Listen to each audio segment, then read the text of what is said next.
Question देखिए क्या कह रहा है 46 में।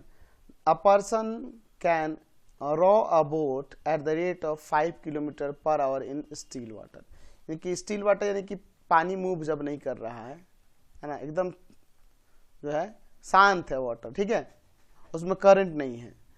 ही take thrice as much time in go 40 kilometre upstream. Upstream समझ रहे हैं, यानी कि अगर इधर डायरेक्शन जा रहा है, पानी इधर से बह रहा है इधर, तो हम लोग उल्टा इस पे चढ़ रहे हैं इस तरफ में। तो कह रहा है कि 40 किलोमीटर अप स्ट्रीम जाने में, और कह रहा है अगर वो डाउन स्ट्रीम जाता है 40 किलोमीटर, यानी कि जिधर पानी बह रहा है उधर ही मूव कर रहा है, तो इसको थ्राइस टाइम लग रहा है। यानी कि अप स्ट्रीम जाने में डाउन स्ट्रीम की रेस्पेक्ट में क्या रहा है, थ्राइस टाइम लग रहा है। तो find the speed of the stream, let the speed of the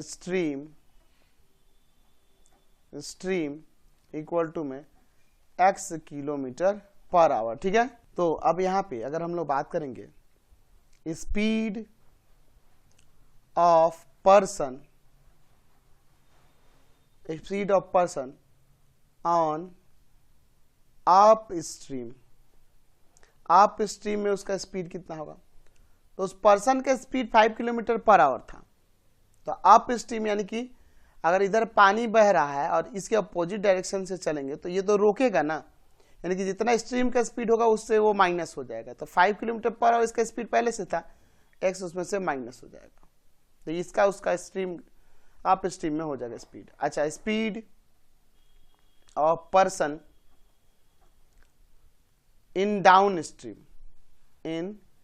down stream में क्या होगा, तो इधर पानी बह रहा है और इधर ही जा रहा है, तो बह रहा है तो स्ट्रीम का भी जो स्पीड होगा वो और मैन का जो होगा वो, तो यानी कि 5 + x हो जाएगा, ये दोनों ऐड हो जाएगा। अब हम लोग जानते हैं कि टाइम इक्वल टू में क्या होता है, डिस्टेंस और बाई में स्पीड, ये हम लोग जानते हैं अकॉर्डिंग टू क्वेश्चन। क्या कर रहा है, he takes thrice much time in going 40 kilometre upstream as going to 40 kilometre downstream. तो डाउन स्ट्रीम में स्पीड देखो और अप स्ट्रीम में स्पीड देखो, दिया है ना। तो अगर ये अप स्ट्रीम में 40 किलोमीटर जाता है और ये डिस्टेंस हो गया, तो टाइम कितना लगेगा अप स्ट्रीम के लिए, तो आपको पता है कि ये डिस्टेंस है और अप स्ट्रीम का स्पीड यहाँ पे ये है, तो इसमें से डिवाइड करेंगे तो ये टाइम हो गया। अच्छा, इक्वल टू यहाँ देखिए ये 40 किलोमीटर अगर हम लोग बात करेंगे डाउन स्ट्रीम में, और डाउन स्ट्रीम का स्पीड है 5 + x, तो कौन कितना ज़्यादा है, तो ये जो अप स्ट्रीम में जो टाइम लग रहा है वह डाउन स्ट्रीम से थ्राइस है, यानी कि थ्राइस हो गया। ये दोनों टाइम ही ना था जी, यहाँ क्रॉस मल्टीप्लाई कर लेते हैं, ठीक है। तो हो जाएगा यहाँ पर 40 इंटू में 5 + का x इक्वल टू यहाँ पर 120 इंटू में 5 - का x, तो यहाँ पर आ जाएगा 200 + का 40x इक्वल टू 600 और माइनस का 120x।